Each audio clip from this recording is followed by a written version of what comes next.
Et bonjour à tous, bienvenue dans ce nouveau live des Chroniques d'Alira. Je suis Jérémy Wauquiez, le fondateur et le président d'Alira. Et aujourd'hui, je suis entouré de 3 chroniqueurs d'exception. Peut-être on va commencer par te présenter, Michael. Yes, bonjour tout le monde et encore ravi d'être présent avec vous. Donc pour ma part, je suis CIO Officer dans une ESN lyonnaise, donc chez Hit Consulting, et je suis également formateur et jury chez Alira. Voilà. Yes. On a également Cyril et Virgile. Cyril, est-ce que tu veux nous dire 2 mots? Bah ouais, bonjour tout le monde. Moi, je suis du coup le formateur des devs chez Alira et je suis aujourd'hui en direct des locaux du hackathon d'Olfit. Donc voilà, si jamais j'ai pas mon micro habituel. Yes. Salut tout le monde, donc moi c'est Virgile et je m'occupe de la newsletter d'Alira et de tout le contenu par écrit. Merci beaucoup d'être là à tous. Premier sujet, on est en ce moment, et bonjour au chat, aux gens, aux fidèles présents qui sont dans le chat, on les retrouve à nouveau, ça fait bien plaisir de vous voir tous et toutes ici. Premier sujet, le hackathon de Olfit. En ce moment, Cyril, tu es en direct du hackathon d'Olfit. Alors le hackathon d'Olfit a été décentralisé dans le cloud, comme on dit. Mais néanmoins, tu peux nous dire déjà ce que c'est qu'un hackathon, ce que c'est qu'Olfit, comment ça se passe? Ouais, bien sûr. Alors du coup, qu'est-ce que c'est qu'un hackathon? Un hackathon, pour la faire simple, c'est juste un moment où on va hacker. Et hacker, dans le monde du code, c'est coder, plus réellement. Donc là, l'idée sera de coder des applications, faire des concours de sécurité. On peut faire plein de choses dans le cadre de hackathon. Et donc, du coup, ce hackathon en particulier est un hackathon qui est fait en partenariat avec Olfit. Donc, du coup, nous, en tant qu'école, on a ramené notamment notre visibilité et les personnes qui ont pu passer chez nous et qui ont des compétences et du savoir-faire, notamment en technologie blockchain. Et de l'autre côté, Olfit nous a donné un support de tech qui est pour nous intéressant parce qu'il nous permet en même temps de proposer du contenu sur lequel les apprenants peuvent apprendre, enfin nos anciens apprenants en tout cas, peuvent apprendre, et en même temps coder, et tout ça de manière collégiale. On forme des équipes, on se rencontre en vrai, et il y a à la fin notamment un gain à faire puisque un prix est remis pour les meilleurs projets. Et donc, Olfit, c'est notamment une plateforme qui est pour nous intéressante et qu'on a voulu mettre en avant depuis déjà pas mal de temps. Je sais que Jean-Christophe Barra est venu pas mal de fois dans les talks avec Daniel. Olfit, c'est une blockchain, donc c'est vraiment une infrastructure côté blockchain qui a été conçue il y a maintenant de ça à peu près 2 ans. J'ai à côté de moi des gens d'Olfit, donc si jamais je dis des bêtises, on me corrige. Qui a été formé donc du coup il y a à peu près 2 ans, et l'idée de cette blockchain, c'est d'avoir un vrai aspect tourné autour d'un écosystème qui est celui de la musique. Alors, donc il y a pas mal de choses à dire dessus. Olfit, du coup, a voulu constituer sa blockchain autour d'un module, d'un framework de réalisation de blockchain qui s'appelle Substrate, dont j'ai déjà parlé, notamment il y a un peu plus d'1 an de ça, puisque j'étais allé faire la Polkadot Academy, et en fait, c'est basé sur les mêmes moteurs. Substrate, du coup, c'est un système qui permet de créer des blockchains de manière assez intéressante puisque très personnalisée. On peut y mettre des applications natives, on peut y mettre ce qu'on veut, par exemple des smart contracts en Solidity. Si on a envie de les intégrer, on peut le faire. Et du coup, là, pour nous, c'est l'occasion de montrer déjà, que nos développeurs peuvent créer des blockchains. On n'est pas uniquement dans un cadre d'applicatif smart contract, mais qu'on peut aussi créer tout simplement de l'infrastructure, et que cette infrastructure peut être très modulaire et notamment intégrer les smart contracts, si on le souhaite. Pas que, mais en tout cas, on peut faire ça. Donc voilà, et donc là, l'idée du hackathon, c'est justement de permettre à des développeurs de devenir des développeurs, ou d'ailleurs des chefs de projet ou des artistes, puisque comme on l'a dit, c'est orienté autour de la musique. Donc typiquement, on a un artiste qui est venu rejoindre un des projets. Et donc du coup, toutes ces personnes-là vont ensemble créer des projets. Donc il y a une phase d'idéation de projet, il y a une phase de conceptualisation et ensuite de réalisation. Et donc là, aujourd'hui, nous sommes jour 2. L'ensemble a commencé hier à partir de 10h du matin. Donc du coup, à 10h du matin, ça a commencé à charbonner. Et voilà. Et donc la journée d'hier s'est finie sur un récap un petit peu des équipes. On a pas mal de projets qui sont intéressants. Il y a notamment un système de vente de loops de bits pour créer de la musique, notamment qui est utile aux producteurs. Il y a un système qui existe déjà de NFT sur Wallfit qui sera éventuellement transféré sur un nouveau langage plus adapté, notamment aux modularités et aux évolutions possibles. Donc voilà, en fait, il y a plein de choses qui sont imaginables et imaginées dans un cadre de hackathon. Et pour nous, c'est aussi l'occasion, c'est notre premier hackathon, d'ailleurs, je tiens à le dire, avec Alira. C'est la première fois qu'on co-organise comme ça un événement de ce type, dans lequel il y a vraiment une production qui est faite. Et du coup, pour nous, c'est l'occasion déjà de s'entraîner à créer des hackathons. Et c'est l'occasion aussi de voir comment nos anciens développeurs et nos anciens apprenants qui ont créé notamment Wallfit s'en sortent aujourd'hui, comment on peut les accompagner et comment eux-mêmes peuvent nous apporter de la visibilité et des produits et des projets qui sont intéressants. Donc voilà, on considère que c'est un truc un peu gagnant-gagnant. Excusez-moi pour ce tunnel, encore une fois, ça commence à devenir régulier. Ah, t'es mute, Jeremy. Voilà, j'ai encore fait de moi-même un boomer.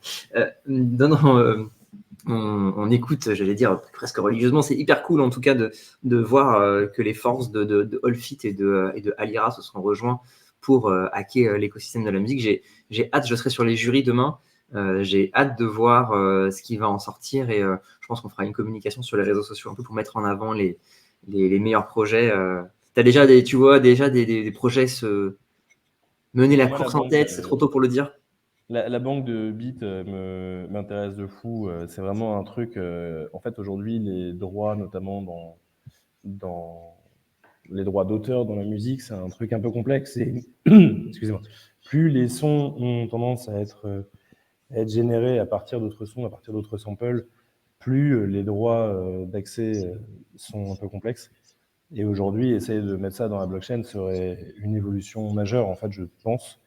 Donc là, typiquement, c'est un projet que j'aurais tendance à suivre assez intensément. Ok. Cool, trop bien. Hyper chouette. Vraiment hâte de voir les résultats de tout ça.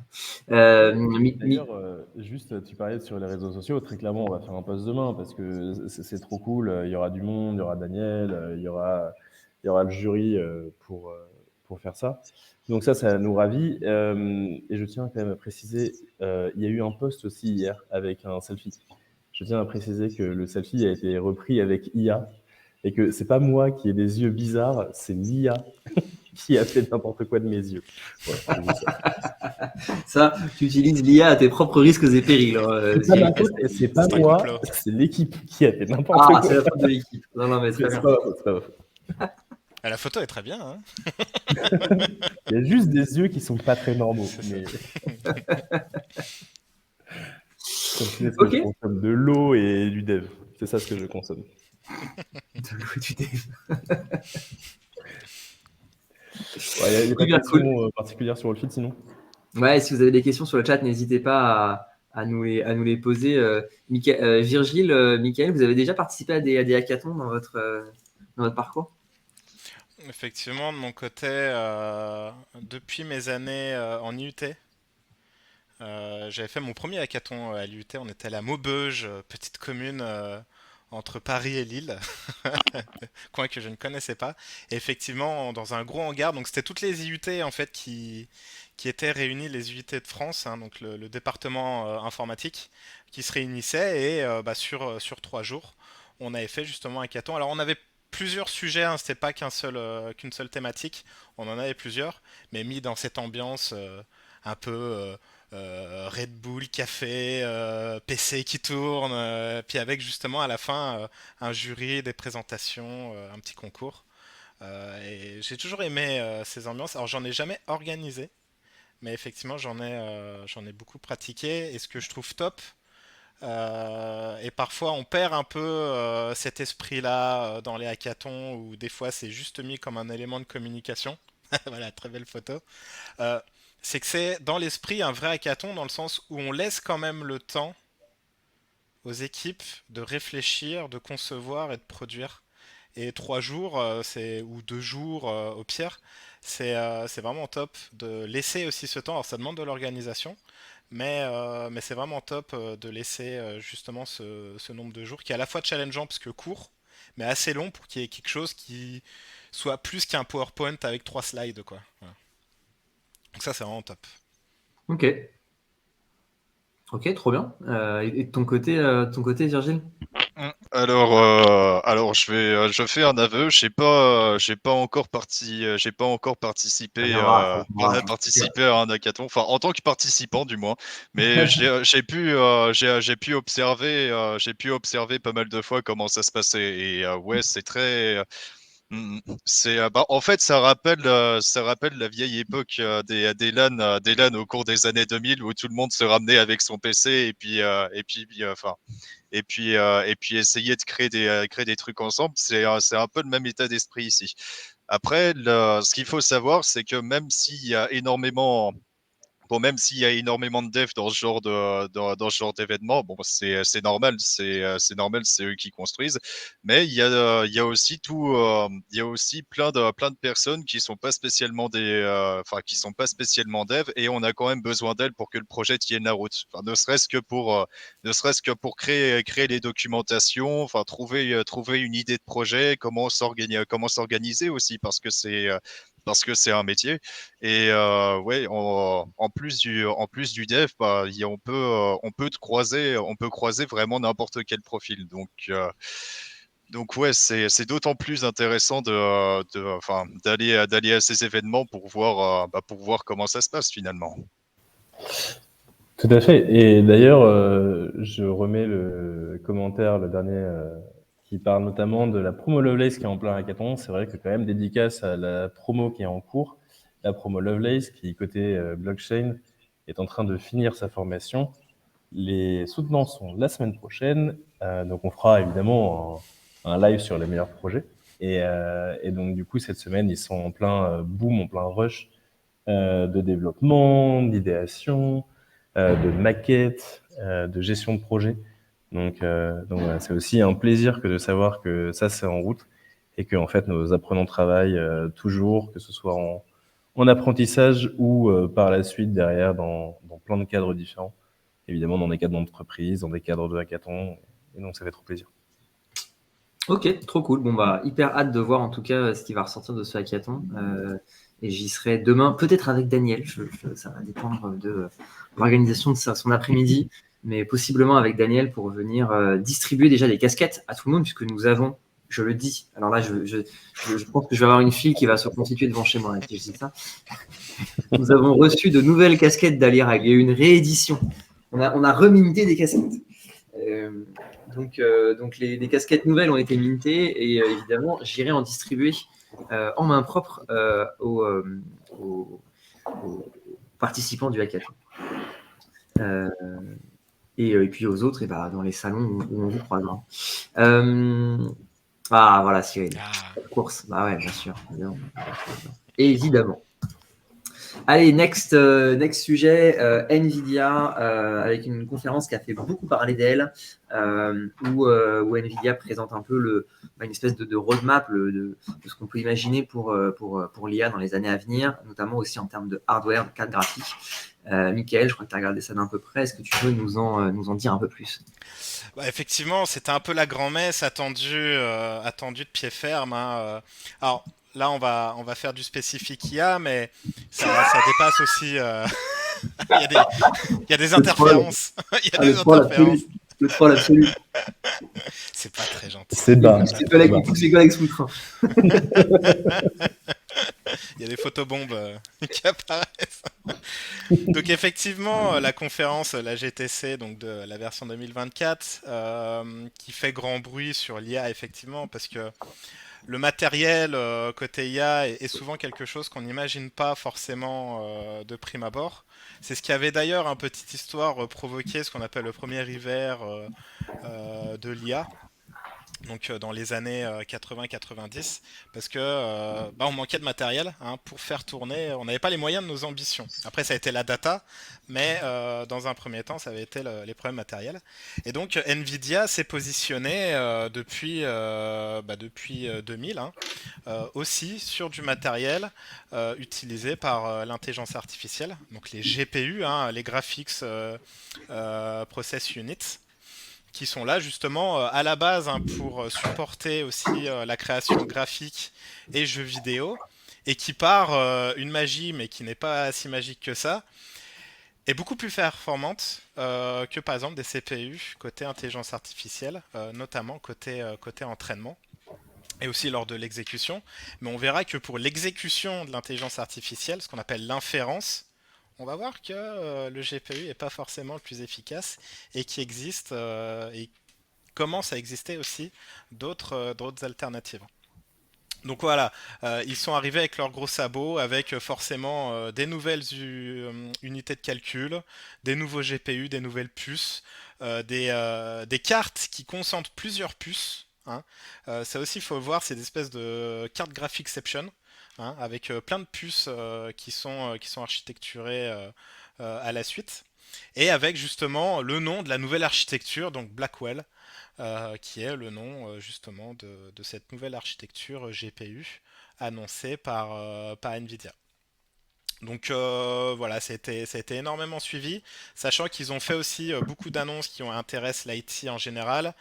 L'informatique quantique aussi, qui était un des moments importants de la conférence. Mais là, on va dévier un peu du sujet.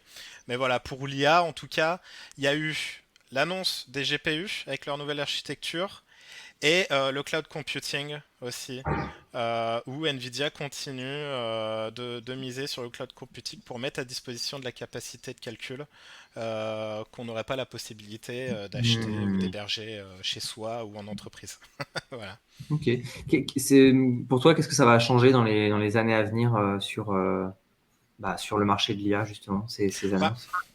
alors, sur les mois et les années à venir, ce qui va changer, c'est vraiment la capacité qu'on a de traiter de la donnée et d'entraîner des modèles avec toujours plus de performance. En gros, on va réduire le temps, hein. On va gagner du temps sur tout ça. Nvidia nous offre du temps en fait à chaque nouvelle annonce, à chaque nouveau GPU concernant l'entraînement.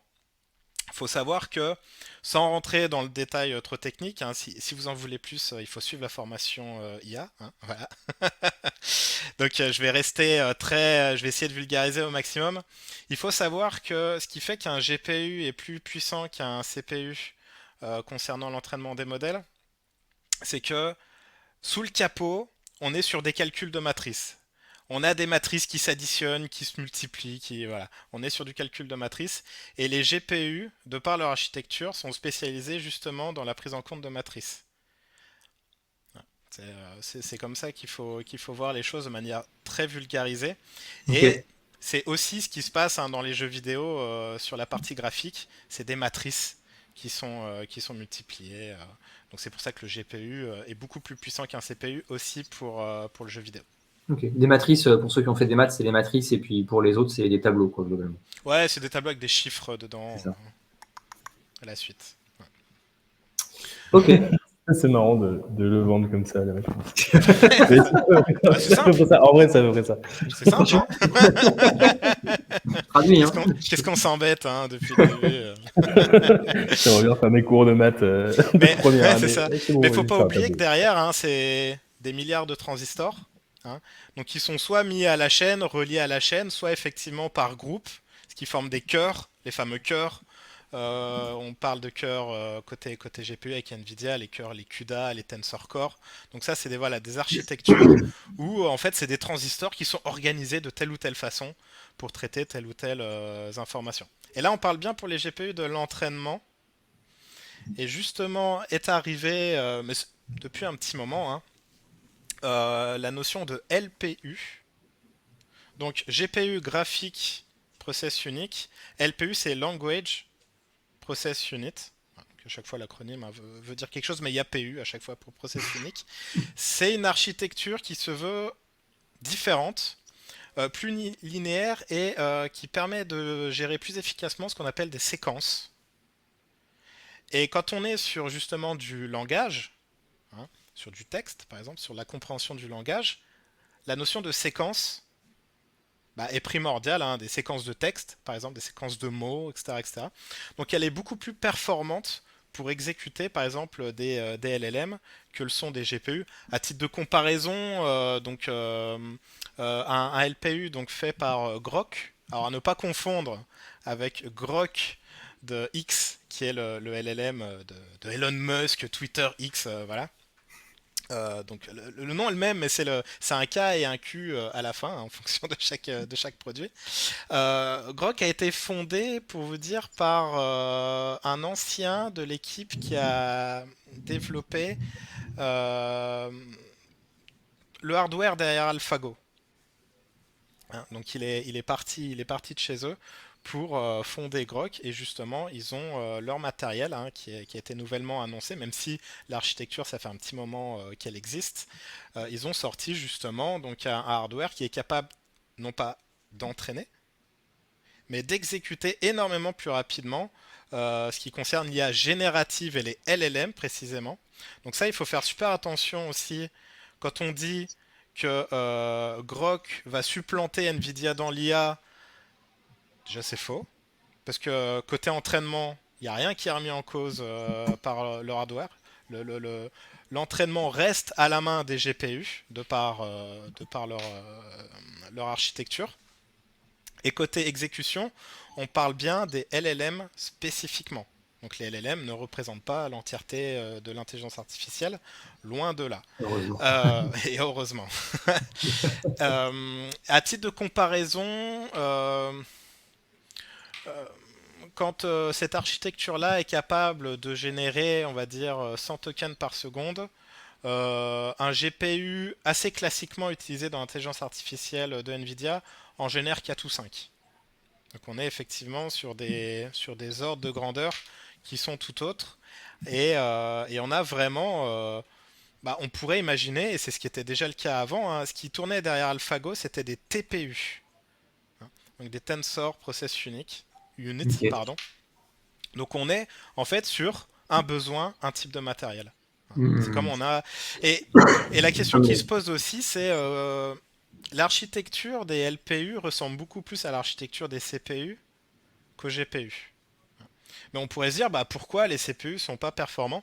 C'est aussi une problématique de conception, c'est que les CPU sont faits pour quand même traiter, même si c'est séquentiel, sont faits quand même pour traiter de manière vaste des besoins précis. Des besoins généraux, pardon. Donc leur architecture est faite pour être un peu agnostique du besoin. Là, le LPU est vraiment dédié au fonctionnement et à l'exécution de ce type de besoin, de ce type de modèle. Il y a un truc qui est intéressant à voir, c'est que du coup, on arrive dans une phase de l'IA où on commence à avoir en fait des ASICs. Exactement comme on a eu dans le monde de la blockchain. Je vois que ça te fait rire, Mickaël, je ne sais pas si... Non, mais clairement, on reprend ces chemins-là avec du hardware spécialisé sur certains algorithmes, quoi.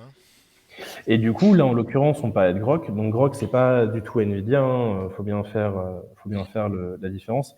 Mais en fait, ce qui est intéressant, c'est de voir que Nvidia travaille sur des points comme l'entraînement, là où Grok va travailler sur la compréhension, notamment du langage, et notamment avec un terme qui revient très souvent. Tu l'as pas cité, Mickaël, c'est l'inférence. Si, je l'ai dit tout à l'heure. Ah ouais? Ah pardon, alors je sais pas tout à l'heure. Mais je l'ai dit très rapidement, effectivement. Okay. Et donc, du coup, l'inférence, ce qui est intéressant, c'est que c'est un terme qui n'est pas uniquement lié à l'IA, qui est lié, en fait, de manière générale au langage, à la compréhension, notamment rapide du langage. Si je vois écrit le mot bonjour, comment je vais faire en sorte de comprendre le sens de ce mot? Est-ce que j'ai besoin de déchiffrer chacune des lettres pour avoir le mot? Ou alors je vais comprendre la séquence? Ça, par contre, tu l'as très bien dit. En fait, typiquement, cette inférence, c'est une manière de faire, de comprendre le langage qui, pour le coup, Grok le fait de manière assez exceptionnelle. J'ai vu une vidéo il n'y a pas très longtemps sur Grok que j'ai trouvé bien faite. De manière générale, les vidéos de Underscore sont assez bien faites sur ça, qui récapitulait un petit peu avec des tests. Donc là, typiquement sur raconte-moi des histoires. ChatGPT était capable de sortir en fait le tout à une vitesse qu'on connaît en fait. Et là où Grok, eux, ils vont extrêmement rapidement. Enfin, c'est-à-dire que hop, je mets le C'est prompt instantané. et tout est ça, tout est instantané. Et donc voilà, donc si jamais je vous mettrai le lien dans le chat, parce que ça peut valoir le coup, en tout cas de voir ce genre de vidéo qui va plus loin que ce que nous on peut faire sur l'inférence. Mais on voulait être un petit peu généraux sur ce qu'a fait notamment Nvidia et ce qui existe dans le monde du hardware de manière plus générale, avec notamment ces puces-là de LPU, quoi. Et peut-être Mais si vous d'ailleurs, me laissez. Ouais, bah, non, bah, vas-y, Cyril. non, je voulais juste revenir aussi sur la conférence d'NVIDIA parce qu'en effet, donc du coup, il y a toute l'architecture Blackwell qui est sortie. J'ai retenu deux, trois trucs qui m'ont fait marrer aussi. Ils ont beaucoup parlé de robotique. Mhm. Euh, Parce qu'en fait, la robotique, c'est con, mais en fait, pour avoir un robot qui agit bien, il faut que le robot comprenne son environnement, il faut que C'est le ça. robot, par exemple, si on lui parle, bah, il soit capable de nous répondre.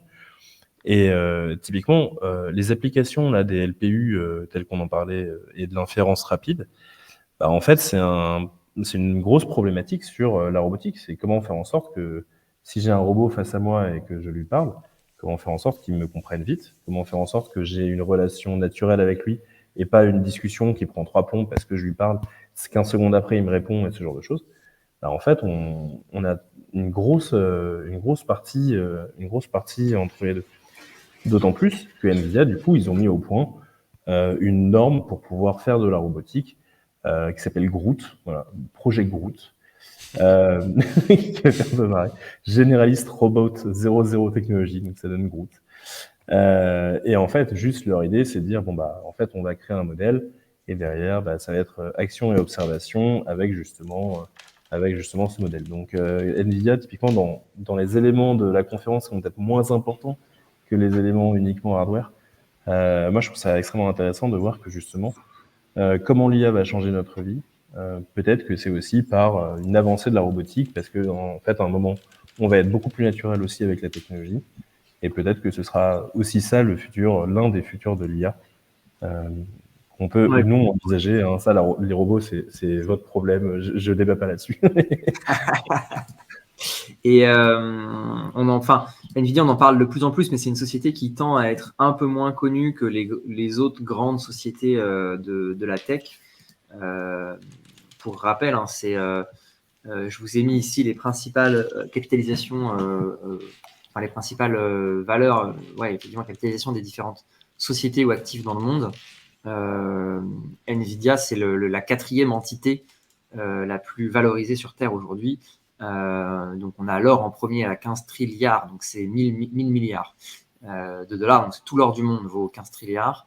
Microsoft vaut 3 trilliards, cette société elle est juste dingue. Apple juste derrière 2,6. Et ensuite Nvidia, donc c'est la troisième compagnie la mieux valorisée aujourd'hui sur Terre, à 2,2 trilliards, donc à nouveau un 1000 milliards. Ce qui est absolument massif et considérable, quoi. Ils sont plus valorisés que, ou quasiment pareil, parce que ça dépend des variations, que le premier producteur de pétrole au monde, qui est le saoudien, que Google Alphabet, que Amazon. On a Bitcoin qui arrive là, qui va les manger tous. Je À la remonte le fin, à la graphique. fin. Je remonte le graphique dans un an, le Bitcoin sera en haut, mais ça c'est un autre. Peut-être qu'il va falloir attendre 5 ans avant qu'il soit au-dessus de l'or, mais guère plus. Euh, Ah, mais donc, c'est un gros de chez gros et il est sous le capot de tous les géants de la tech, en fait. C'est ça. Sans Nvidia, les autres ne sont pas en capacité de fonctionner correctement. Donc, donc effectivement. Bah, d'ailleurs, là, on est, hein, effectivement, Nvidia, on parlait de Grok, on est sur des boîtes US. J'aime toujours parler un petit peu de choses qui sont faites en France. Il y a beaucoup de choses qui sont faites en France. Et il y a Calray, qui est une société grenobloise, qui elle, alors, autre acronyme, hein, qui fait des DPU, donc Data Process Unique, et qui a sorti justement le TurboCard 4, donc sa version 4, qui est la dernière génération, et qui est spécialisée elle aussi dans les unités pour de l'intelligence artificielle et qui elle se spécialise un peu plus, comment dire, sur l'aspect euh, vision par ordinateur et indexation de la donnée. Donc, on parlait de robotique, etc. La computer vision, qui est intrinsèquement liée pour moi, comme le langage, à l'avenir de la robotique. On est là sur des cartes qui sont spécialisées justement sur une partie liée à l'intelligence artificielle qui s'appelle la computer vision. C'est justement la vision par ordinateur, c'est la compréhension par la machine de l'environnement qui l'entoure. Donc ça passe par le son, l'image, etc., etc.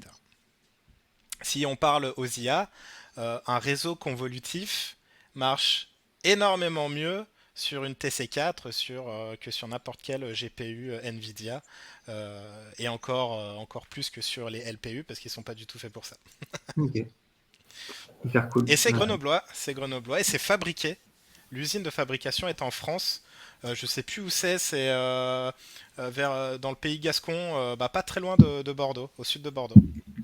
Trop Donc on est bien. vraiment sur du franco-français pour le coup. Bruno, Allez. Bruno Le Maire, fier de nous. Juste un truc aussi quand même pour rappeler tout ce dont on parle, ça coûte super cher. Hein. Enfin, les puces, par exemple, Nvidia Blackwell, c'est 20 000, 30 000, 40 000 dollars. Dans l'idée, en particulier pour essayer de les acheter, sauf qu'en fait, ça sert à rien. Enfin, vraiment, vous achetez pas une Blackwell demain, s'il vous plaît. Déjà, vous n'aurez C'est- pas de stock. Non, mais en gros, c'est vraiment dédié aux entreprises et c'est vraiment dédié à Microsoft qui doit faire tourner Bing avec ses cartes graphiques. C'est pour OpenAI qui fait tourner ChatGPT dessus. Enfin voilà, c'est ce genre d'usage. C'est pas fait pour que vous achetiez votre carte graphique et que derrière vous essayez de faire tourner un jeu vidéo avec votre carte graphique, elle crame parce que c'est pas fait pour en fait. C'est ça. Donc voilà. Ok. C'est pour ça qu'ils ont fait des grosses annonces sur aussi le cloud computing pour Ouais. renforcer leurs offres et louer, hein, en fait, du temps de ces GPU, quoi. Après, j'avais juste une question à Mickaël. Enfin, t'avais dit que les DPU c'était beaucoup plus efficace pour faire tourner des IA convolutives. Mais Ouais. du coup, une IA convolutive, est-ce que tu aurais des noms à citer pour qu'on se fasse une idée? Alors, la convolution, alors sans trop rentrer dans le détail, ça fait partie effectivement des réseaux de neurones, hein, donc comment dire, des modes de fabrication d'une intelligence artificielle qui vont justement se spécialiser dans la reconnaissance de l'environnement qui l'entoure. On a vu par exemple avec les étudiants d'Alira, les apprenants, comment construire un modèle qui est capable de reconnaître ou de générer des images, et pareil avec du son. Hein. Parce qu'au final, le son, on peut le voir, c'est un spectre sonore qui est analysé, un spectrogramme qui est analysé, et il y a une représentation très graphique au final de la voix. Donc en fait, tout ce qui est des applications sur de la détection d'images, ou de choses dans une image, dans une vidéo, on mobilise des réseaux convolutifs. Super. Derrière les IA comme Midjourney, les modèles génératifs d'images, on a de la convolution aussi qui est effectuée. D'accord, donc tout ce qui est génération d'images, son, etc., eh ben, les DPU seront vachement adaptés pour ça, du coup. C'est ça, exactement. Ok, ok. Bon, bah nickel. Hâte de voir en tout cas comment ça évolue ce hardware et puis ce que ça va nous permettre de faire effectivement. Est-ce qu'on va pouvoir avoir des conversations vraiment fluides avec des IA? Moi, je suis convaincu qu'on y sera très rapidement et qu'effectivement, ça va changer la manière qu'on a d'interagir avec Internet, avec la tech, etc. Enfin, ça va être assez drastique, je pense. La robotique va revenir, la computer vision et la robotique va revenir sur le devant de la scène, mais c'est cyclique. Moi, il y a 6-8 ans, je bossais sur le robot Nao, c'est aussi français, qui est un robot programmable qui coûte entre 10 et 20 000 euros. Hein, c'est pas, hein. Et c'est Aldébaran, je sais plus comment on la prononce. Mais déjà à l'époque, on était sur ce genre de choses et qui reviennent et qui évoluent au fil du temps. Ouais. Ça existe encore? Il existe encore ce petit robot? Je vois très bien que personne il devait faire Ça existe 50 encore. cm, c'est ça? Ouais, c'est ça. C'est tout mignon. Ouais. Et puis qui était très humanoïde du coup pour le coup à ce niveau-là. Mais ça existe encore, hein. On peut le Ouais. trouver encore à, je crois, 11 000 $, des trucs comme ça. On a vu, alors je sais pas si vous les avez en tête, mais les images de Boston Dynamics Ouais. sont très impressionnantes. Enfin, ils ont des robots qui font des saltos, qui font des trucs de parcours, qui balancent des caisses à outils en les jetant en l'air, en leur faisant passer à un étage. Enfin, Ah, on puis a vraiment fait des bons géants, quoi. c'est bardé, littéralement, c'est bardé de capteurs dans tous les sens. Et justement, l'IA, hein, est là pour justement traiter et faire apprendre sur la base justement de la représentation qu'a le robot de son environnement. Donc là, Mm. il détecte la détection de l'environnement, la compréhension de l'environnement passe déjà et passera encore plus fondamentalement par des modèles de deep learning, d'intelligence artificielle. Ouais, non, c'est assez ouf. Tu vois, et hop, il court, allez, vas-y, il va monter les petits trucs. Et on croirait presque qu'il y a quelqu'un dedans.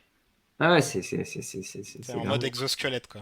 C'est ça, exactement. Et le truc là qui se déplace avec une relative agilité quand même, je sais pas, ça doit peser 2 tonnes, quoi. Enfin, Mm. et hop là, la petite caisse à outils. En Oh vrai, non, je sais pas. vivement, Puis il le fait vite. Il le fait Hop, vite, en plus. ouais, il le Il fait. vivement prend qu'on puisse avoir des petits robots les pour nous lancer des biens. décisions, les choix qui sont pris très vite, en plus.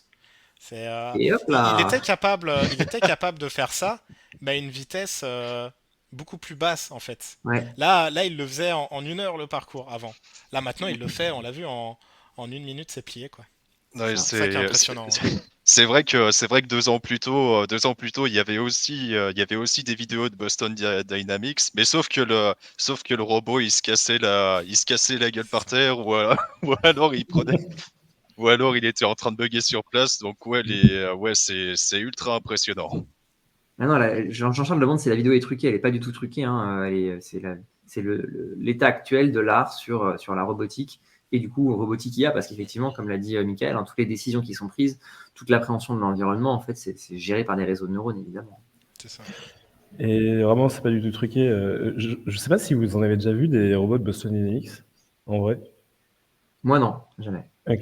Pas Bon, en vrai, non, non, pas en vrai. moi, ouais, j'ai vu le petit chien à qui on faisait faire des dessins et on pouvait utiliser des tokens pour faire des dessins. Et bon, je lui ai fait faire des dessins obscènes, donc je suis un enfant, mais ça marche totalement, quoi. Enfin, ça fonctionne. Très Ah bien. non, Merci pour cette information, Cyril. Évidemment. important de tester la machine. C'est important d'essayer de vérifier si l'IA fonctionne bien. Voilà, quoi. Exactement. Logique. Sans transition, je vous propose de passer au troisième sujet. Alors, MakerDAO versus AAV, c'est sorti là tout récemment, notamment à l'initiative de Mark Zeller qui a posté un thread sur Twitter à ce sujet, enfin sur X, pardon, et qui a enchaîné avec une proposition de modification du protocole AAV. On pourrait appeler ça un drama si c'était pas un peu sérieux, parce qu'en vérité, c'est en fait assez sérieux. Donc, on a en tout cas de la bisbille, de l'eau dans le gaz entre AAV et MakerDAO. Est-ce que tu veux nous présenter le problème, Virgile, et peut-être redire déjà qui est AAV, MakerDAO? Alors là, je pense que sur les gens qui nous suivent, ils savent. S'ils ne savent pas, filer dans le cours DeFi tout de suite. Mais peut-être repréciser un peu déjà. avec plaisir. Alors concrètement, concrètement MakerDAO, c'est un émetteur de stablecoin du dollar pour le coup. C'est le plus gros émetteur de stablecoin en dollars qui existe dans la finance décentralisée, et il y a actuellement 5 milliards de DAI en circulation. Et AV, c'est le protocole de liquidité de référence de la finance décentralisée. C'est-à-dire que sur AV, on peut déposer des cryptos pour les prêter à d'autres utilisateurs ou les emprunter soi-même. Et du coup, bah forcément, bah, vu qu'il y a MakerDAO qui émet des stablecoins et AV qui permet de faire des prêts et des emprunts avec d'autres cryptos, eh bien, la synergie était toute naturelle entre les deux, et c'est vraiment, c'est vraiment la synergie la plus ancienne et la plus réputée de tout l'écosystème. C'est Sauf que deux mastodontes de l'écosystème DeFi sur Ethereum. Enfin, Exactement. C'était ces deux mastodontes qui s'entendaient très bien jusqu'à il y a quelques jours. Parce que ce qui s'est passé, c'est. Alors, j'essaye de partager mon écran pour voir si. Pour, ok, nickel. Alors, ce qui s'est passé, c'est qu'il y a MakerDAO qui a décidé d'allouer au minimum 600 millions de DAI sur le protocole Ethena. Donc, 600 millions de dollars, c'est une somme très conséquente. Mais après, faut encore expliquer comment fonctionne Ethena. Et Ethena, c'est un autre stablecoin, mais qui est un peu particulier, dans le sens où son fonctionnement est principalement créé à partir des rendements. En gros, pour expliquer, alors ça va être dur de pas, ça va être dur d'éviter le tunnel, mais pour expliquer le plus simplement possible. Le tunnel. Pour expliquer comment fonctionne Ethena, en fait, c'est un stablecoin en gros, il est collatéralisé par des Ethers stakés. Donc là, on voit STETH, CBETH, RETH, etc. Donc ça, c'est le collatéral qui est utilisé par Ethena. Mais sauf qu'à côté, Ethena fait aussi une stratégie de trading qui consiste à shorter des actifs pour obtenir des rendements. Techniquement, bon, c'est un peu résumé par-dessus la jambe, mais l'idée est là. Et là, on peut voir toutes les plateformes d'échange qui sont concernées. On peut voir GMX, on peut voir Binance, on peut voir Bybit, etc., etc. Et ce qui rend Ethena particulièrement intéressant, ce sont ses rendements parce que là, si on peut voir la page d'accueil de Ethena, on peut voir des rendements annualisés à 35%. Donc le simple fait d'avoir des USDE qui sont le stablecoin d'Ethena et de les déposer, on peut obtenir 35% de rendement par an. Et alors là, déjà, on peut faire une pause dans le tunnel. Là, normalement, les gens qui ont vécu plus que 2 semaines dans cet écosystème, quand on leur dit stablecoin, rendement à 35%, normalement, il y a une lumière qui doit s'allumer quelque part. Il y a des souvenirs douloureux que ça doit réveiller dans le dos. Normalement, il y a des cicatrices pour ceux qui ont vécu plus que 2 semaines. Et merci beaucoup d'avoir signalé ça, Jérémy, parce que c'est tout le problème en fait. C'est tout le problème. La bonne question qu'il faut se poser à ce stade, c'est où est-ce que je suis en train de me faire fumer? C'est exactement en fait. C'est pour un stablecoin, on n'a jamais eu autant de rendement, tu vois. Et on a pu le voir, ça s'appuie sur beaucoup de protocoles différents, donc ça fait beaucoup de risques à assumer. Et là, ce qui est en train de se passer, c'est que MakerDAO est en train d'allouer 600 millions de dollars, voire 1 milliard plus tard pour ce protocole, alors qu'il est très expérimental et qu'il est très risqué. Et en fait, c'est là où le drama a commencé avec AV, c'est que là, on a une proposition de gouvernance qui a été créée par la VeChain Initiative, qui est l'idée par Mark Zeller. Et en gros, cette proposition de gouvernance-là, elle est très simple. C'est d'empêcher quiconque de déposer et d'emprunter des DAI sur AV. Donc là, toute la synergie qu'on a vue depuis des années avec MakerDAO et AAV est sur le point de s'effondrer si jamais cette proposition est validée. Okay. Et donc à partir de là, il y a eu un gros drama justement entre MakerDAO qui maintient sa volonté de chercher des rendements d'Ethena et AV qui veut prendre le moins de risques possible. Et vu que le DAI s'expose lui-même à des protocoles risqués, eh bien il préfère ne pas être associé à tout ça. Ouais, et puis ce qui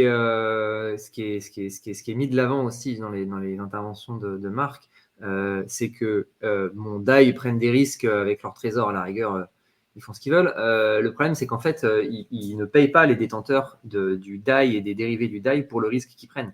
Donc, en fait, d'un côté, ils prennent un risque qui est important. Bon, alors ça, c'est la vie. Je veux dire, des fois, on peut choisir de prendre des risques, mais dans ce cas, il faut que la personne qui assume le coût du risque soit la même que celle qui le prend, quoi. Et là, on a un mismatch entre les deux. Et si le truc qui est en dessous, qui est donc le token ENA, finit par exploser en mode Terra Luna ou autre catastrophe qu'on a pu connaître, en fait, c'est toute la structure qui est posée au-dessus qui risque de s'effondrer, donc le DAI.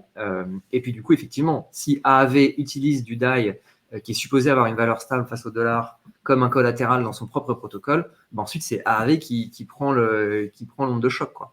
Donc là, la proposition de Marc, c'est de dire, ok, on fait un vide sanitaire entre MakerDAO et toute cette gestion un peu reckless du risque pour protéger les gens qui utilisent AAV.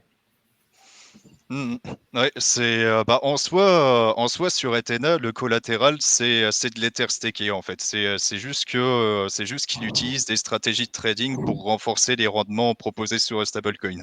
Et après ça fait ça fait toute une série de risques en plus, quoi. Si les stratégies de trading finissent par se planter, forcément c'est les utilisateurs qui en payent le prix. Et en fait, si vous voulez, ce que j'ai mis dans le chat, c'est un lien qui redirige vers une vidéo de Leviathan News qui implique deux personnes. Donc en gros, il y a Paper Imperium qui bosse chez MakerDAO et il y a Mark Zeller qui bosse pour la Vetchan Initiative.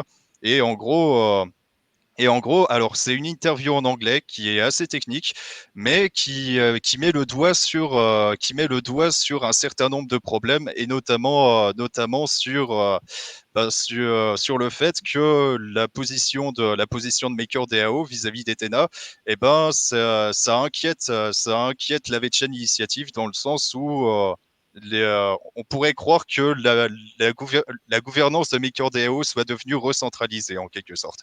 Je me suis un peu, je l'ai un peu prononcé n'importe comment, mais faut me le dire si jamais. C'est complètement l'idée. Qu'est-ce que vous en pensez? Qu'est-ce que tu en penses de ça, Cyril? Tu as suivi un petit peu ça vient de sortir. Hein. Bah ouais, c'est un peu ça. C'est que ça date littéralement d'il y a un jour. Moi, il y a deux trucs que je vois quand même qui sont extrêmement intéressants. Premièrement, en fait, la gouvernance, c'est un truc réel. C'est-à-dire que là, aujourd'hui, c'est Marc qui propose ça. Marc le soumet dans le forum de gouvernance. Après, ça passera, s'il y a assez de gens qui sont plutôt pour, ça passera dans les différentes étapes pour, au final, à la fin, pouvoir être vraiment effectué. Et donc, du coup, potentiellement, là, on demande aux utilisateurs de décider de leur avenir commun. Et ce qui est, je trouve, quelque chose d'extrêmement intéressant, c'est une discussion qui est essentielle parce que c'est au fondement même de ce qu'est de la blockchain. La blockchain, c'est aussi les utilisateurs décident de leur destin commun. Donc, c'est quelque chose que je trouve assez essentiel et c'est la nouvelle preuve dans le monde financier de la blockchain, en fait, on a des paradigmes qui sont différents du monde financier traditionnel. Et ces paradigmes sont plutôt pour le mieux, puisqu'aujourd'hui, je peux avoir un impact directement sur la réalité de mon devenir. Complètement. Et juste, désolé de te couper avant que tu fasses ton deuxième point. Pour élaborer et prolonger là ce que tu viens de dire, il faut bien voir que ce qui est en train de se passer là dans le monde de la finance classique, c'est-à-dire des acteurs qui utilisent des collatérales d'autres acteurs, et en fait le collatéral, finalement, certains acteurs estiment qu'il est pourri, c'est un classique de la finance. Hein. Rien de nouveau sous le soleil jusque-là, on l'a vu 1000 fois déjà, ce scénario. Par contre, en général, quand on le voit 5 ans après dans un film qui est fait, parce que le truc s'est effondré et on nous raconte comment ça s'est effondré. Et ça s'est fait derrière des portes closes et surtout pas de manière publique et ouverte comme c'est en train de se faire actuellement. Là, effectivement, d'ailleurs, pour les gens qui sont là depuis longtemps le savent, mais la finance décentralisée, au début, on avait un débat pour savoir s'il fallait appeler ça la finance décentralisée ou la finance ouverte, Open Finance. À mon grand regret, c'est finance centralisée qui a gagné. Moi, je trouvais que Open Finance était plus clair par rapport à ce qui est en train de se passer. Parce qu'en fait, là, le débat qui est en train d'avoir lieu, il a lieu publiquement. Et il peut avoir lieu publiquement parce qu'en fait, tout ce que font ces protocoles-là est public parce que c'est sur une blockchain qui elle-même est publique. Et du coup, le débat, il a lieu. Alors, il est vif. Il ne doit pas être agréable pour les gens qui sont impliqués dans ce débat. Mais en fait, c'est hyper sain parce que ça permet de purger l'écosystème des excès ou des informations masquées, des délits d'initiés. C'est juste incroyablement sain, mais en fait, comme manière de de faire de la finance et de gérer le risque. Ouais, tout à fait. Et donc, du coup, en vrai, c'était un peu mon deuxième point tout à l'heure sur lequel je voulais arriver. C'est qu'en fait, ça existe déjà dans le monde de la finance traditionnelle. Typiquement, pensons à 2008. 2008, c'est littéralement des banques qui ont fait des emprunts à risque pour des personnes avec des taux variables. Et du coup, ces emprunts n'étaient pas forcément remboursables. Donc, en fait, tous les produits financiers qui étaient constitués autour de ces emprunts non stables et à risque, en fait, se sont retrouvés au moment où il y avait un défaut de paiement complètement cassé. Tous les produits financiers derrière qui avaient ça en sous-jacent se sont retrouvés à cracher, et c'est la crise des subprimes. Donc, littéralement, ce genre de cadre de produits financiers à risque qui est constitutif d'une base d'investissement pour d'autres produits, en fait, on sait que c'est pas forcément incroyable, que 5 ans plus tard, en effet, on va avoir des films sur comment ça s'est déroulé et donc, du coup, comment on aurait pu l'empêcher.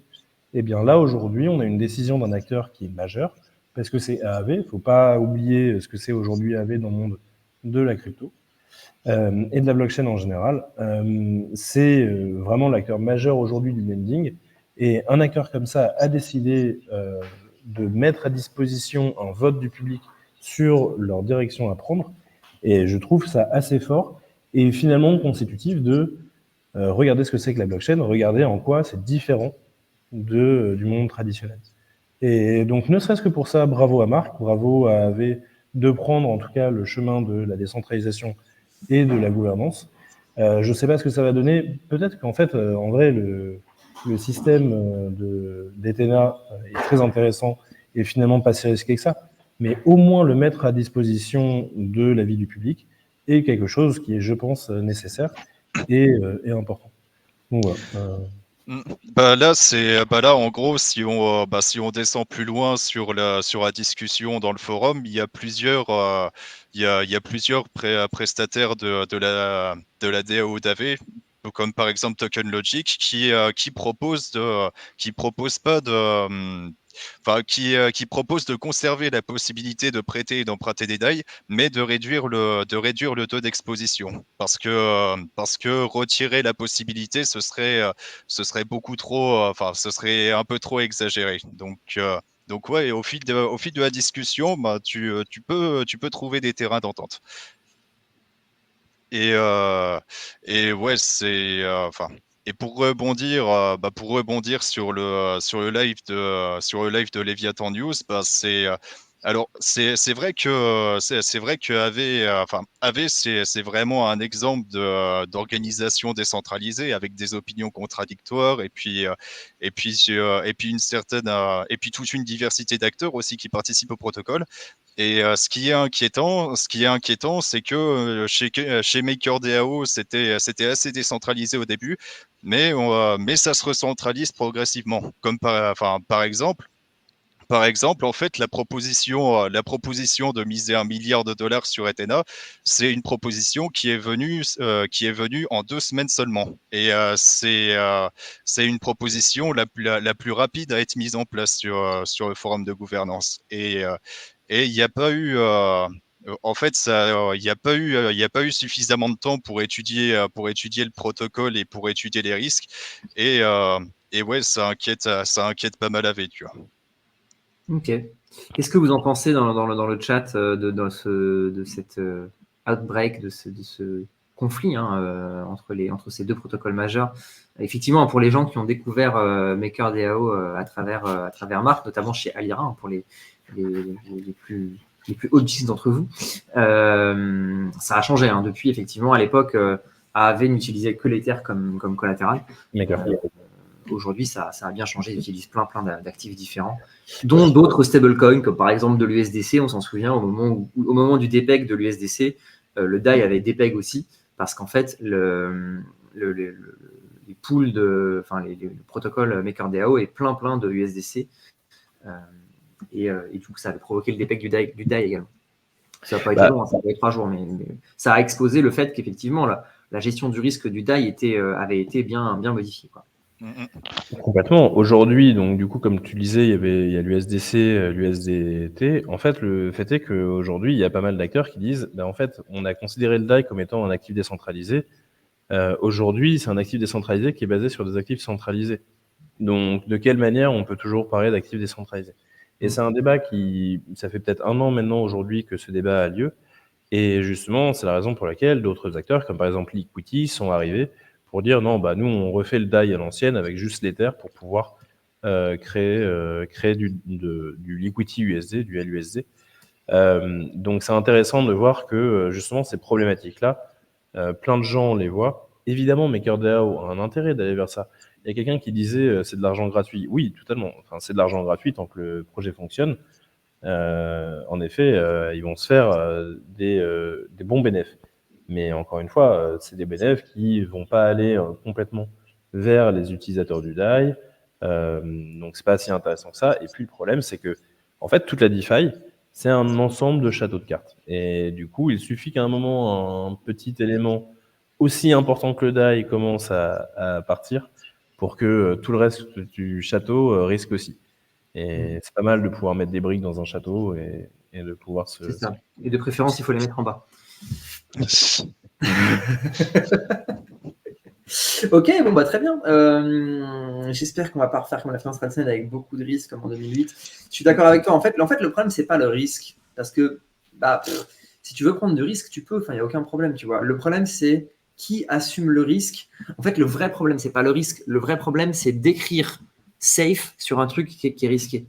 Et le DAI, dans l'idée que les gens s'en font, c'est un truc safe. C'est un stablecoin. Et donc la sacro-sainte mission d'un stablecoin, c'est de rester stable en fait, c'est pas de générer le plus de rendement possible. Donc le problème, c'est pas le risque, le problème c'est la labellisation du risque. Et sur les subprimes, d'ailleurs, on l'avait évoqué, ça a été le fond du problème. Le fond du problème, c'est que ces subprimes, donc subprime, ça veut dire quoi? Ça veut dire c'est des prêts risqués, des prêts qui étaient donnés à des publics qui n'étaient pas solvables. En gros.